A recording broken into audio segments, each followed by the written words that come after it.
Bonjour, bonjour à toutes et à tous. Merci de rester là, attentifs pendant l'heure tardive. Vous mettez un défi considérable sur les intervenants T.E.S, je ne sais pas comment il faut dire, qui sont à mes côtés, pour que nous maintenions la salle dans la dynamique dans laquelle elle a été toute la journée, dans le cadre de ce débat où on s'approche un peu de la fin de l'ensemble de ces États de la France. Alors, je suis Emmanuel Kessler, je dirige la rédaction du mensuel Capital au sein du groupe Prisma Media. Je dirige également la licence française de la Harvard Business Review. Autant dire que j'étais très intéressé par la proposition qui m'a été faite de faciliter aujourd'hui votre échange. Formation, talent, demain s'apprend aujourd'hui. On va rentrer dans un autre aspect de l'attractivité de la France. Juste quelques indications pour mettre en place ce débat. 67% des entreprises françaises rencontrent des difficultés à pourvoir aujourd'hui des postes disponibles. Le nombre de métiers en tension est donc passé de 50 à 119 entre 2015 et aujourd'hui. C'est une augmentation considérable. L'explosion de l'apprentissage en France, on était à pas loin d'1 million de contrats l'année dernière, en 2022, cache une vraie défi sur sa finalité, puisque un apprenti sur deux vient de l'enseignement supérieur. Alors, est-ce que l'on saura faire face aux besoins humains liés à la réindustrialisation? C'est un des sujets du jour. À la mutation technologique, numérique et environnementale. Quel défi nous pose cette transformation de l'économie en termes de formation? Quel défi nous pose les nouveaux profils que l'on voit s'affirmer au sein de la société, qui ont de nouvelles attentes, notamment chez les jeunes, par rapport au travail?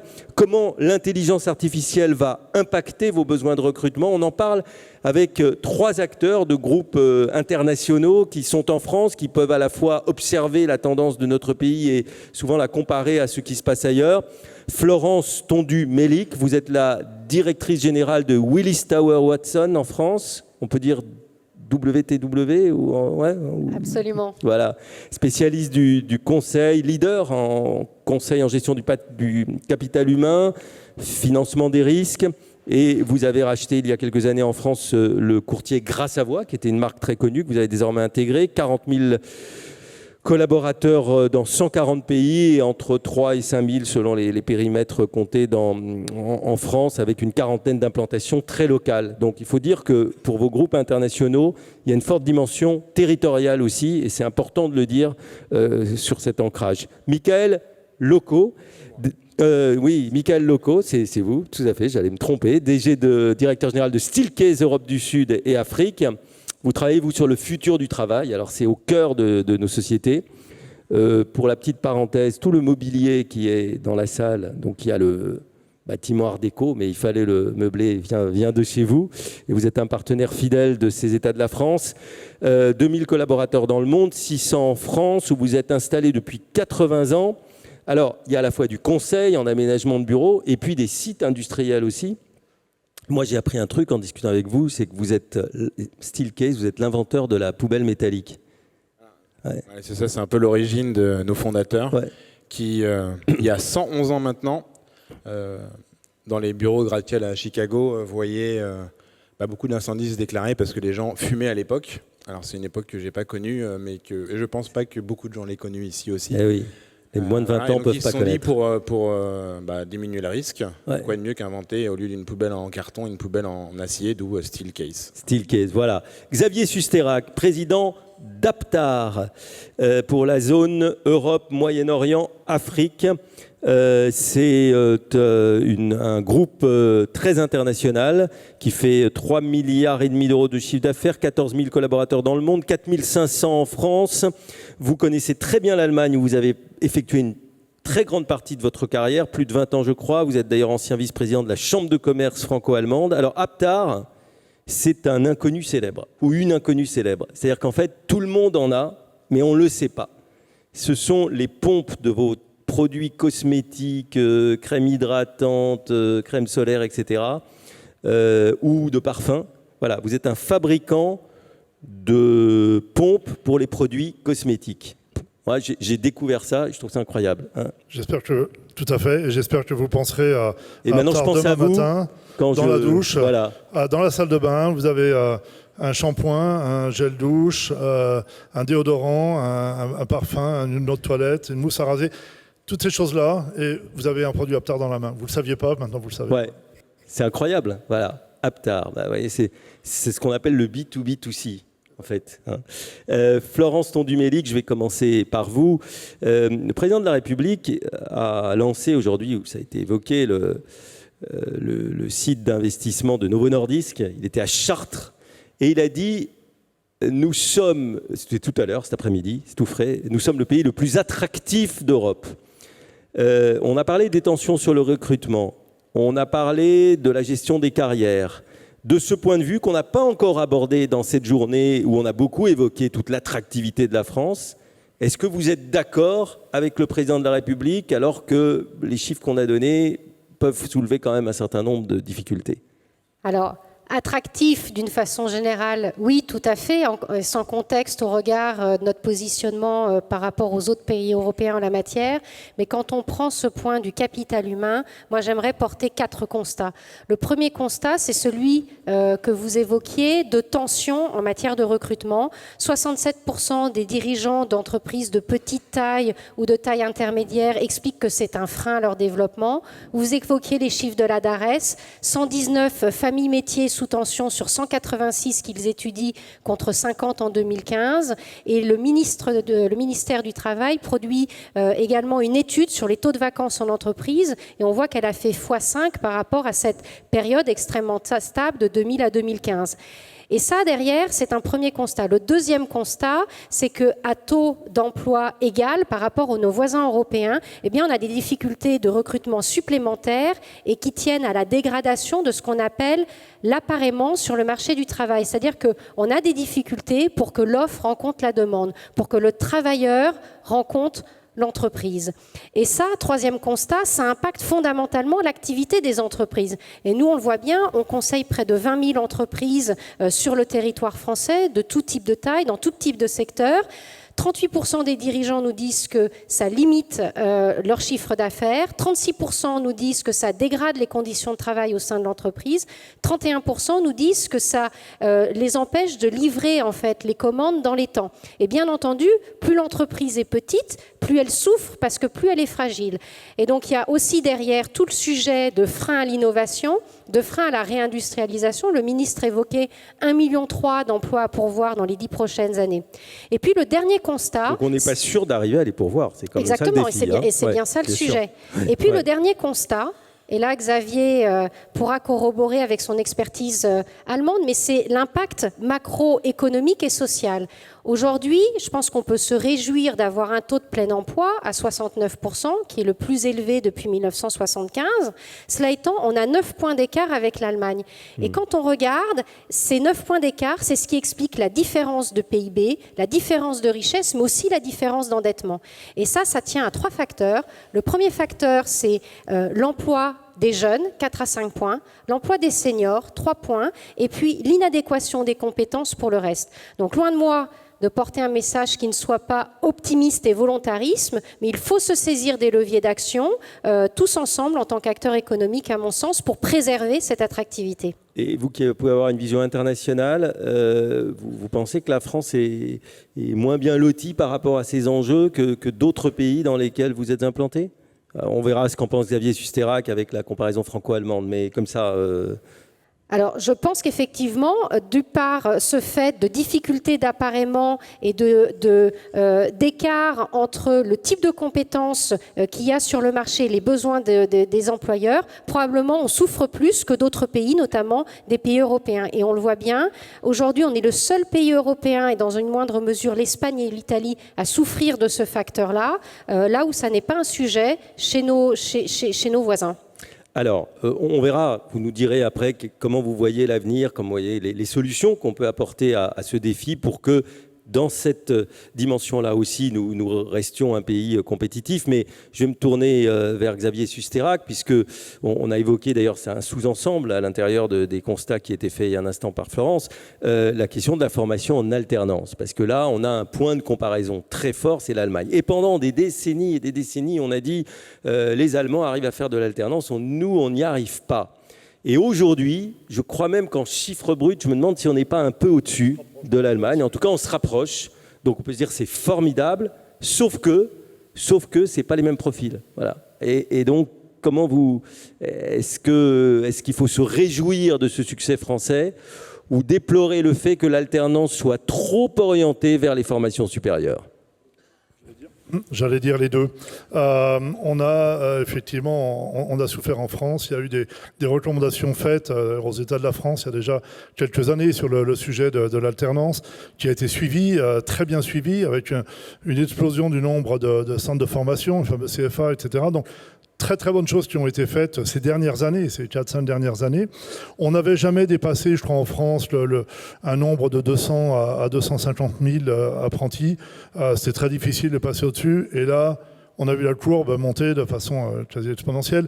On est arrivé à 700 000, je crois que le chiffre officiel l'année dernière, on était au-dessus de 800 000, c'est 850 000 apprentis. Donc tout ça, c'est très bien, ça avance. Donc on se dit, voilà, on va enfin pouvoir avoir des gens qualifiés pour des métiers, etc. Et quand on regarde dans le détail, c'est un peu compliqué. C'est-à-dire, en fait, en Allemagne, c'est plutôt effectivement, j'allais dire, un niveau CAP, donc des gens qui sont très spécialisés, qui ont appris des métiers. On trouve absolument toutes les branches. Avec une culture finalement qui s'imprègne très tôt. Avec une culture et faire un apprentissage. Moi, j'ai deux grands-enfants en Allemagne qui ont fait tous les deux un apprentissage et ensuite des études. Mais c'est normal, c'est relativement fluide. On peut passer d'un système à l'autre. En France, quand on regarde les statistiques, c'est d'abord, je crois, 78% l'année dernière qui étaient au niveau bac, à bac plus 5, 22% seulement au niveau CAP. Donc c'est beaucoup trop faible. Il y a un souci. Et il ne faut pas que l'apprentissage en France devienne le moyen, j'allais dire, de trouver des talents, des jeunes talents, payés 600, 700 euros par mois, parce que c'est ça la réalité. Je crois que le record en France, j'ai lu l'autre jour, c'est une société dans l'environnement qui offre 1700 euros à des apprentis qui sont à bac plus 5. Bon, c'est très bien, mais ce n'est pas du tout ça le but. Je pense qu'il faut absolument promouvoir l'apprentissage au niveau, je dirais, 16 ans, 17 ans, apprendre des métiers. Et quand on regarde la demande et l'offre, il y a un gros problème. On a besoin de fraiseurs, tourneurs, etc. Et aujourd'hui, c'est un métier complètement différent. Ça se fait sur un ordinateur. C'est très, très pointu. Il y a besoin de ça. Et quand on voit... Il n'y a aucune adéquation entre ce que les jeunes veulent faire et les besoins. Donc, est-ce qu'il faut planifier ? Comment est-ce qu'il faut faire ça ? C'est pas très simple, mais c'est un vrai d'ailleurs sujet. un des éléments du débat sur le projet de loi immigration. C'est qu'à un moment donné, il faut bien quand même aller chercher des compétences quand on en a besoin. Tout à fait. Alors, il y a eu, encore une fois, je crois qu'il y a 3500 CFA aujourd'hui en France. Donc, une explosion, c'est formidable. Mais il va falloir réformer tout ça et promouvoir l'apprentissage au niveau professionnel. Ouais. Alors, Michael Locaux, vous êtes spécialiste de l'organisation du travail à travers Steelcase, justement, même y compris de l'espace de travail. Notre organisation du travail, est-ce que vous diriez qu'elle pénalise notre attractivité en France ? Qu'est-ce que vous observez, en particulier dans le public des jeunes qui était concerné par les propos de Xavier Susterac ? Alors, c'est un vaste sujet, un sujet très, très complexe. Alors, je ne vais pas me définir comme expert. Alors, on a des chercheurs, et c'est notre métier, qui recherchent et qui étudient l'évolution du monde du travail. Avant d'y arriver, et je vais faire une petite digression, je voulais m'excuser auprès de Christian, parce que je n'ai pas suivi le dress code. Je suis venu avec des baskets. Et en fait, en regardant mes baskets, qui sont bleu, blanc, rouge, fabriquées par une marque française, qui s'appelle ? Comme ça, on la citera jusqu'au bout. Peu importe. Si c'est une marque française. Oui, mais en fait, ils peuvent plus fabriquer en France parce qu'il n'y a plus la compétence. Et on a la même chose dans nos usines où on s'est rendu compte. Nous, on fait, par exemple, le siège sur lequel Xavier et Florence sont assis. Et en fait, pour coudre le tissu, il y a un vrai savoir-faire. Et ça, Florence et Xavier l'ont très bien dit, il y a un manque d'adéquation entre l'offre et la demande. Donc, vous voulez dire que pour fabriquer ce type d'objet, coudre le tissu, aujourd'hui on n'est plus dans une question de compétitivité, ça a été le cas pendant des décennies sur la France, c'est-à-dire qu'on disait le coût du travail est trop élevé, mais on est dans une question de pénurie de main-d'œuvre qualifiée pour faire ces métiers en particulier. Les deux. Il y a une question de compétitivité, certes, mais même si on était compétitif, aujourd'hui, on pourrait pas. Donc il y a ce premier phénomène qui existe. Le deuxième phénomène qui existe aussi, c'est le travail tout court. Le monde du travail aujourd'hui a changé, le rapport du travail a profondément changé. Alors, je ne vais pas faire l'histoire du monde du travail parce que ça nous remonte à très loin, mais à l'époque, c'était, si on remonte le modèle taylorien, le rapport à la tâche. Après, on est passé avec ce que l'on a dans nos poches, nos BlackBerry, maintenant les iPhones ou autres, de la disponibilité. Et après le Covid, en fait, il y a quelque chose qui s'est passé, et c'est quelque chose de complètement différent et qui a changé, en fait, le relationnel de tous nos collaborateurs, de tout le monde et même de nous, en fait, par rapport au monde du travail. Et la première chose qui a changé, c'est finalement, quand on entend tout ce qui se passe, les gens se disent « il faut ce que je fais doit avoir du sens ». Et ça, on l'entend beaucoup et on l'entend depuis très longtemps. Mais surtout, maintenant, il y a une notion d'intention qui est de plus en plus présent. Les collaborateurs veulent comprendre à quoi ils contribuent d'une manière générale. Et ils sont de plus en plus vocaux à travers ça. Et ce n'est pas juste une question de génération, parce qu'on parlait des jeunes, mais même les plus anciens comme nous, je vais tous nous mettre dans le même panier, on a besoin de comprendre. Donc il y a une vraie évolution autour de tous ces sujets-là. Et, donc et même, je dirais même aller au-delà de ça, c'est plus maintenant de l'intention, c'est plus la morale en intention qui compte, mais c'est même de la morale en conséquence. C'est-à-dire que les gens ont vraiment besoin de comprendre le geste, je fais ça, je travaille chez Aptar, et j'ai besoin de comprendre que la crème que je mets, elle n'a pas d'impact négatif sur la peau de Michael le matin. Oui, je mets de la crème le matin. Mais voilà, mais c'est un vrai sujet. Ouais. Et donc, pour en revenir à la formation... Donc c'est la finalité et c'est aussi la prise en compte par l'entreprise de l'environnement dans lequel elle se trouve, dans l'environnement sociétal et de ses impératifs. Exactement. Et en fait, pourquoi j'en parle, on parle de la formation et on a parlé beaucoup de compétences, mais il y a un niveau qui est souvent négligé dans les entreprises, c'est la formation des managers. Et pour vivre dans un monde dans lequel les gens ont besoin de comprendre ce qu'ils font, dans un monde de plus en plus complexe, eh bien, on a besoin d'équiper les managers pour qu'ils puissent résoudre ces types de problématiques et gérer une entreprise. Parce que finalement, en fait, et on l'a vu tout au long de la journée avec les différentes entreprises qui sont passées, que vous fabriquiez des fast-foods dans l'industrie, vous avez un impact carbone. Finalement, l'entreprise, les collaborateurs sont confrontés avec une espèce de dichotomie ou de dissonance cognitive entre ce qu'ils entendent dans la société. Il faut polluer moins, il ne faut pas faire ci, il faut consommer moins, il y a de l'impact. Et puis ce qu'on fait réellement. Donc le manager doit expliquer oui, si on est dans la logistique, si on est dans l'aviation, il y a un avantage, il y a un vrai intérêt. Mais ça, c'est pas facile et c'est vraiment un des sujets clés de la formation. Alors non pas en termes de compétences techniques, mais en termes de compétences de management humain. Oui, il faut que le manager puisse s'adhérer, donc que les valeurs aussi de l'entreprise soient en adéquation avec, voilà, qu'il ne soit pas obligé de finalement transmettre un savoir-faire avec lequel il ne serait pas totalement en adéquation. Ce qui ne devient pas évident aujourd'hui dans la période de transformation climatique, parce que travailler dans l'automobile qui se transforme, ou dans l'aviation, etc., ou dans des secteurs dont l'impact environnemental est plus discutable, ça peut interroger aussi sur la capacité à transmettre. Et c'est un des enjeux, c'est comment faire en sorte que les entreprises arrivent à rester cohérents à la fois dans leur discours, et dans la stature, dans la posture, et ça se traduit par plein de choses. Nous, on dit que ça se traduit énormément l'ADN dans la culture de l'entreprise, ça se traduit dans l'espace de travail, la manière dont les gens... on ne peut pas dire qu'on est une entreprise qui est ouverte, orientée vers l'innovation, si chacun travaille derrière des bureaux fermés.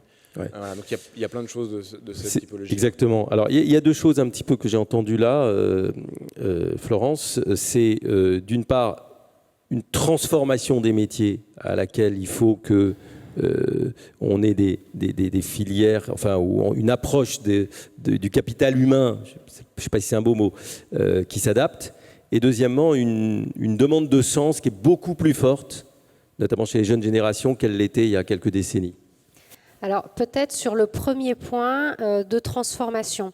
Nous, on réalise chaque année un baromètre des DRH, l'ensemble des entreprises françaises, et ce que l'on voit, c'est qu'en haut de leur priorité, à 83%, ils nous parlent de la transformation des entreprises et du lien avec le capital humain.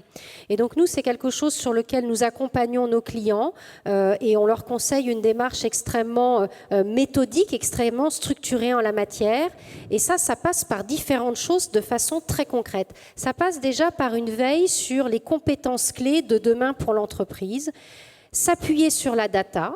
Et on a, nous, accès à des bases de données avec 32 millions de jobs sur 40 typologies en fait, d'industries. On est capable de faire des benchmarks, mais on a aussi des outils, l'IA, algorithmes, qui permettent de scanner en temps réel tous les job boards à un niveau mondial, toutes les annonces qu'on trouve sur LinkedIn pour voir quelles sont les compétences émergentes et comment l'emploi, les jobs évoluent.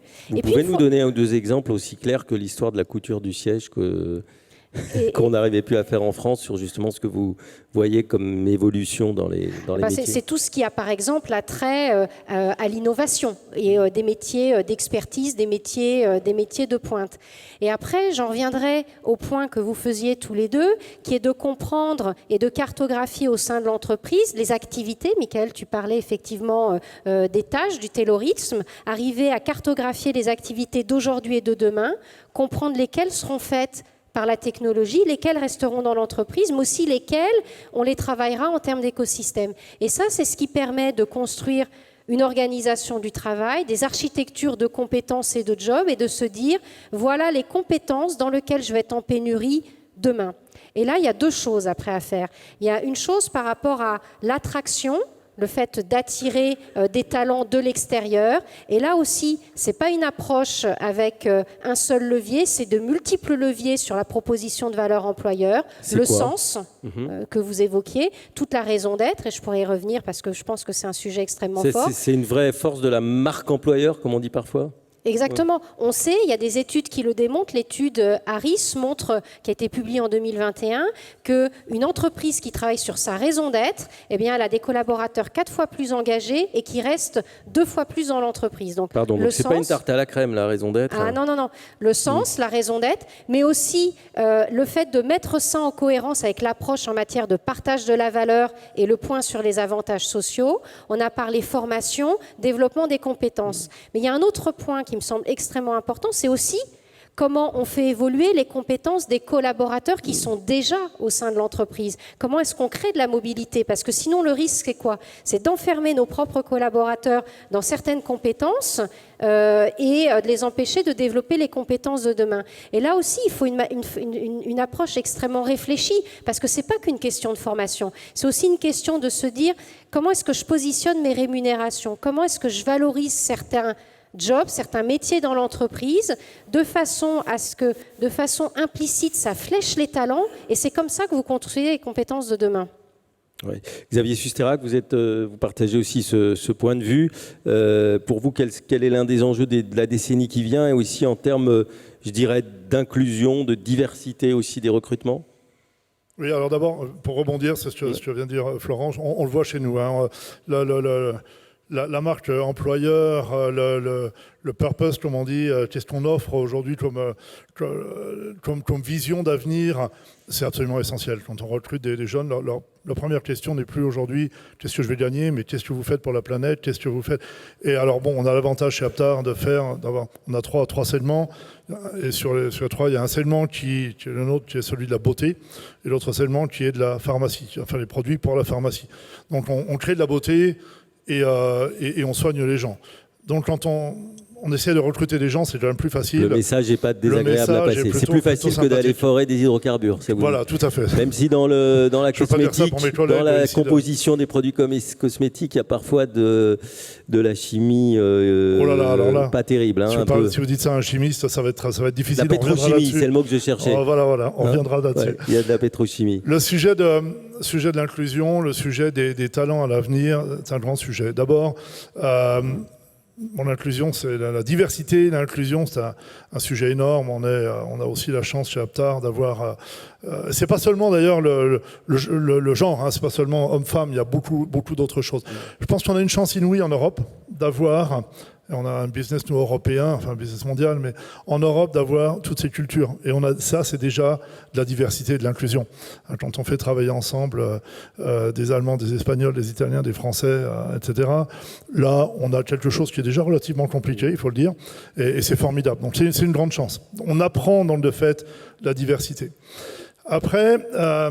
Vous nous tenez un discours très positif sur la diversité dans la société, dans ce qu'on lit en ce moment dans les journaux. C'est pas toujours ça qu'on entend. Elle est conflictuelle, même si pour l'instant l'entreprise semble épargnée par le conflit. Ouais, mais... Voilà. Et vous devez avoir des sites de production avec des personnels non qualifiés, des gens qui viennent du Maghreb, etc. Voilà. Oui, donc tout à fait. Bon, après, notre rôle aussi, c'est de faire de la formation continue.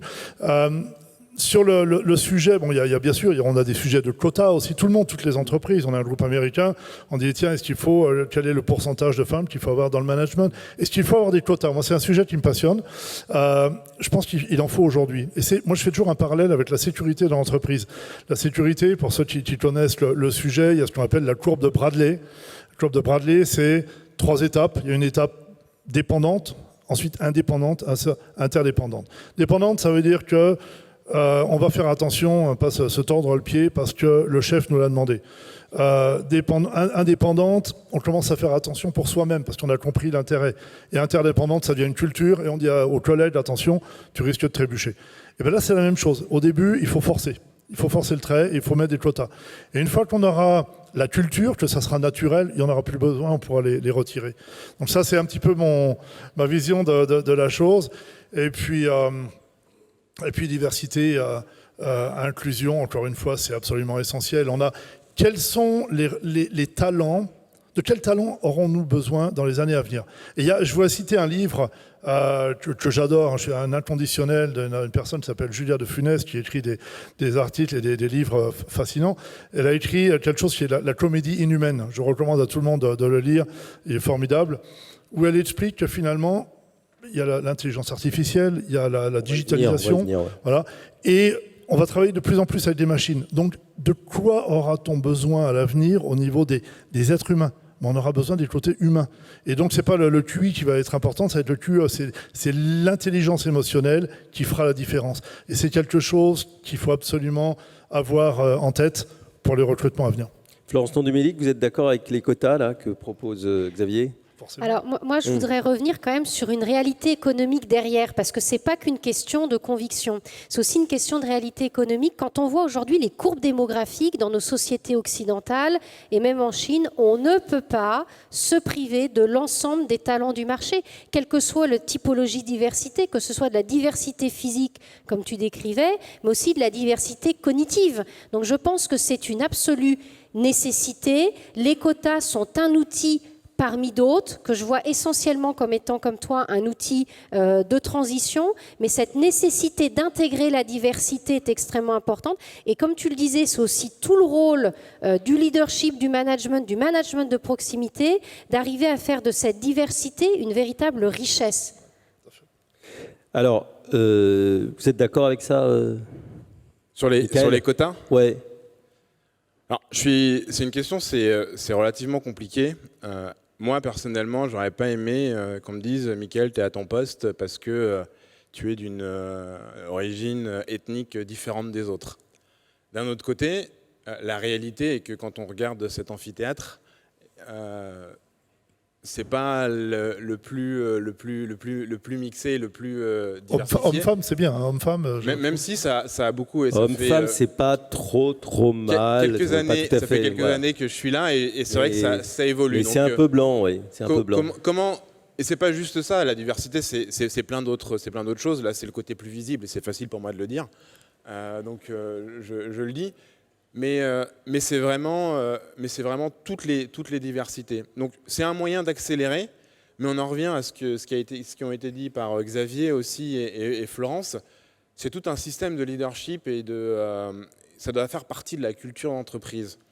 Et en fait, c'est des habitudes à prendre et ça se fait pas du jour au lendemain. Donc peut-être, je sais pas si vous connaissez l'histoire des 3 singes. Je vais faire une petite digression. Allons-y, les 3 singes. Alors, l'histoire des 3 singes. L'histoire des 3 singes, en fait, c'est vous mettez 3 singes dans une cage. À chaque fois que vous leur donnez à manger, ce que vous faites, c'est vous électrifiez la cage, et donc ça fait un électrochoc.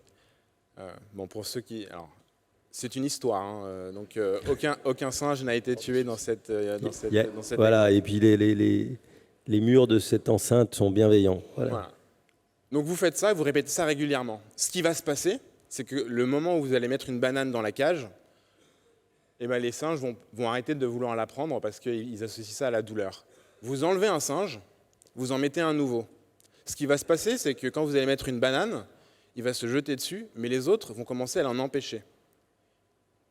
Et au fur et à mesure, il va se rendre compte que on l'empêche de prendre, donc il va arrêter de le prendre. Vous en enlevez un autre, la même chose va se passer. Et au fur et à mesure, au bout du temps, ce qui se passe, c'est que vous avez 3 nouveaux singes qui, vous mettez une banane, aucun va le prendre, et finalement, aucun n'aura subi l'électrochoc. Et c'est ça vraiment qu'on appelle la culture en entreprise, et c'est ça qui doit permettre en fait d'amener de la diversité. Et c'est pour ça aussi que l'on dit régulièrement que la culture d'entreprise, savoir qui on est, on parle de raison d'être, c'est fondamental pour une entreprise. Une entreprise doit être fière de ce qu'elle est et doit être fière de ne pas correspondre à tout le monde. Il y a en fonction des profils, en fonction des métiers, en fonction il y a des entreprises qui ne correspondent pas. Donc je pense que c'est important pour les entreprises de savoir qui elles sont, comme elles sont, pour avoir les bonnes personnes dans le bus, et il vaut mieux laisser les mauvaises personnes en dehors. Et ça, ce n'est pas très grave, mais au moins, vous emmènerez les bonnes personnes avec vous. Alors, il nous reste relativement peu de temps, on dit même 3 minutes, ce qui n'est pas beaucoup.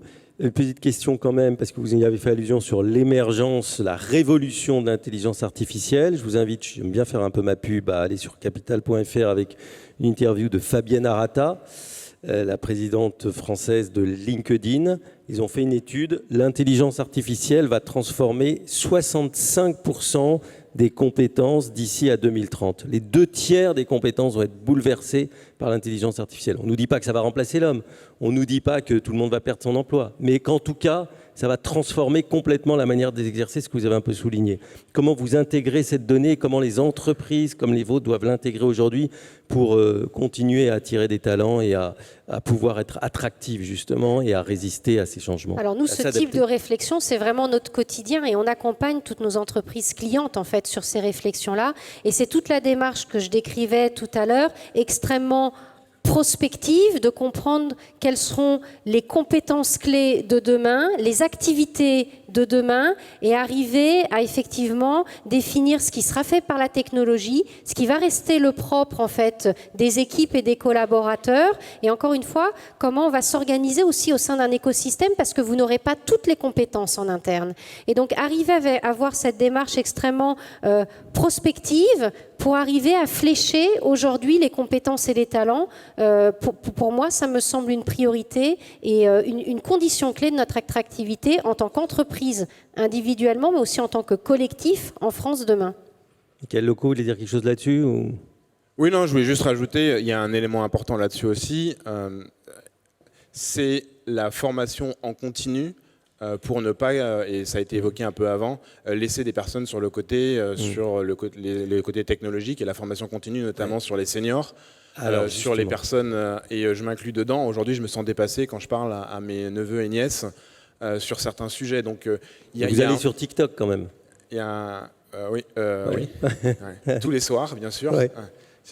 Voilà. Mais non, mais c'est un vrai sujet. On n'a pas le temps de le développer, mais je pense que c'est un enjeu clé quand on parle de formation, la formation de toutes les générations au travail. Et justement, on sait qu'il va commencer une grande négociation sociale autour de l'emploi des seniors. Je ne sais pas ce qu'il en est en Allemagne à travers votre expérience, Xavier, mais et c'est vrai que par rapport aux transformations technologiques, j'entendais Bruno Le Maire ce matin qui dit maintenant il faut réformer les modalités d'indemnisation du chômage pour que les plus de 55 ans ne soient pas mieux indemnisés que les moins de 55, parce que justement on veut garder les seniors dans l'entreprise. Donc, mais garder les seniors, ça veut dire aussi justement probablement les former, faire en sorte de considérer qu'eux-mêmes ont quelque chose à apporter par rapport à ces mutations technologiques qui sont considérables. Comment vous voyez ce sujet-là? Est-ce qu'il vous préoccupe? Oui, bien sûr, mais alors bon, on parlait de l'Allemagne.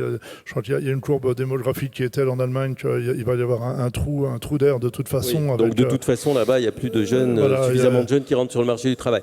D'ailleurs, ça va être un des sujets en France aussi, hein, parce que la courbe démographique, elle diminue. Et donc, ça va favoriser aussi le maintien des seniors mécaniquement. Mais ça reste moins c'est une raison par défaut, mais c'est déjà une raison. Mais moins dramatique que l'Allemagne. Après, je crois que quand on a de la croissance, qu'on peut effectivement créer de l'emploi, par définition, pouvoir recruter des jeunes talents, c'est ce que disait Michael, j'insiste sur jeunes, ça aide également parce que effectivement les nouvelles générations sont très très digitalisées et puis peuvent entraîner, j'allais dire, le reste de l'organisation en utilisant des outils et ça fonctionne très bien. Il y a un petit peu un effet d'entraînement interne. Pour terminer, vous avez parlé, c'est une jolie façon peut-être de terminer, du sens. Qu'est-ce que ça veut dire aujourd'hui concrètement quand on dirige une entreprise comme la vôtre que de donner du sens à un collaborateur que vous avez envie d'attirer chez vous ou qui est intéressé? Parce que c'est bien beau d'employer ce mot, mais qu'est-ce qu'on met derrière? Peut-être en une formule, en un mot, si vous deviez, là, vous essayez de recruter une des personnes qui sont dans cette salle, ils ont très envie de venir chez vous, mais quel est cet argument qui ne fait pas partie des KPI, des PNL, mais de ce que vous avez appelé l'émotionnel, qui va faire que... Et là, on va faire un concours, on ira ou chez vous, ou chez vous, ou chez vous, et vous voterez à la fin pour savoir qui vous avez choisi. Alors, je vous préviens, je vais vous faire voter, hein, c'est comme ça, voilà. J'adore ça. Qui veut commencer? Florence? Les femmes d'abord, cette fois-ci, c'est pas mon avantage. Voilà, je sais pas, non. Pour moi, c'est au-delà du travail que vous devez poser sur le sens et la raison d'être au sein de l'organisation, c'est transcrire cela. C'est quoi le sens? C'est transcrire cela de façon très concrète, de façon tangible au-delà du discours, dans la réalité des employés dans l'entreprise. C'est par exemple au travers de toute la réflexion sur les avantages sociaux qui permettent de donner corps à cela. Comment vous accompagnez vos collaborateurs dans des moments clés de leur vie, parentalité, face à la maladie, aide aux aidants. Comment est-ce que vous créez aussi de l'expérience collaborateur au quotidien, au travers de temps forts? Donc pour moi, c'est la transcription de réflexion et de sens dans du concret, au-delà de la théorie. Bon, alors, Michael, en un mot. Mais c'est chez vous à Steelcase. Ne parlez pas de façon générale. Dites-moi, là, vous avez 200 candidats, il faut en convaincre un. Qu'est-ce que vous lui dites en un mot? Non, mais attirer, c'est facile. Ce qu'il faut regarder, c'est combien de temps les collaborateurs restent dans l'entreprise, parce que c'est là où vous voyez la durée et la cohérence entre ce qu'on vous a promis et ce qu'on vous livre. Et je vous invite juste à regarder la durée moyenne des collaborateurs chez nous, qui est, on va dire... Voilà, j'ai environ 40 ans, et ben la moyenne des durées des collaborateurs dans notre entreprise est de 40 ans. Donc voilà. Qu'est-ce qui fait qu'il reste Au-delà de... Alors, pas pour mes yeux bleus, mais non, mais c'est pour la cohérence, le sens et ce que l'on apporte tous les jours à nos clients. Donc je pense que c'est... Et vraiment, la cohérence, c'est vraiment important. Xavier Susterac. Oui, alors d'abord, un mot. Donc, je prends volontiers les CV de tous les talents dans la salle. On dit chez Aptar... Fabriquer les pompes. Voilà, les pompes, oui. On dit chez nous qu'on transforme des idées en solutions qui améliorent la vie de tous les jours. Bon, ça, c'est le motto de la société, c'est très bien. C'est bon, ça, j'ai Encore compris. une fois, deux segments, créer de la beauté et soigner les gens. C'est magnifique. On est en plus leader du développement durable dans notre domaine. On crée des tas de solutions absolument formidables. Et, dernier point, on a une équipe absolument sympathique. Et vous en avez 3 ici de chez Aptar à qui je demande de se lever. Regardez ces gens-là, ils sont absolument extra. Et si vous voulez rejoindre l'équipe, dites-le nous. Voilà. Vous êtes les bienvenus. Je trouve qu'il a été très bon. Alors, vous votez pour... Vous votez pour qui? Alors, il faut dire les noms. Alors, qui vote Florence? Qui vient chez WTW? Ah, quand même, c'est bien. Michael, qui vote Michael? Ah ouais, quand même. C'est pas mal. Et qui vote Xavier? Ouais, il a gagné. Il a gagné, bravo. Merci et à bientôt chez Aptar. Il est bon. Mais les autres aussi, on peut les applaudir aussi parce que c'était pas facile. Je les ai un peu piégés avec ce concours de dernière minute. C'est le côté Starac de cette journée. Merci à vous et on continue, bien sûr.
Ravie d'être là dans ce lieu. C'est toujours émouvant de se retrouver dans cet amphithéâtre. Je suis très heureux d'être là. Effectivement, je suis un grand fidèle des États de la France. L'accord de Paris, c'est plutôt la mise en route de la direction de l'économie mondiale vers une économie décarbonée. Quels sont les atouts de la France dans ce domaine? On se doute et on devine que sur le plan numérique, on n'a pas des atouts extraordinaires. On va retrouver sur place au CESE notre journaliste Charlotte Guerre. À ses côtés, Raymond Soubi. L'attractivité de la France suppose que la France soit capable de donner des réponses positives sans drame. Et donc ce qu'on doit faire, c'est diminuer notre empreinte carbone tout en continuant à garder le même niveau de vie. Le modèle d'hypermondialisation n'est plus soutenable, où on avait des composants qui parcouraient jusqu'à 800 000 km. Mais globalement, sur le plan de l'attractivité, la France se sort quand même bien de la mauvaise passe que le monde vient de traverser.